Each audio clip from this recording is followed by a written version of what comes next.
Adivina, adivinador. Soy una caja adornada con 2 palos para sonar.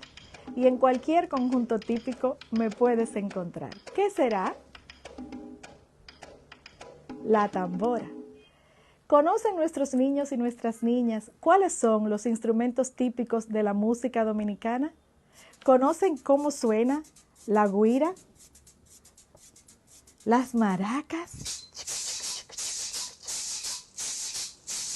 y el famoso acordeón? Qué lindo es bailar un rico merengue apambichao. Para eso, faltamos nosotros.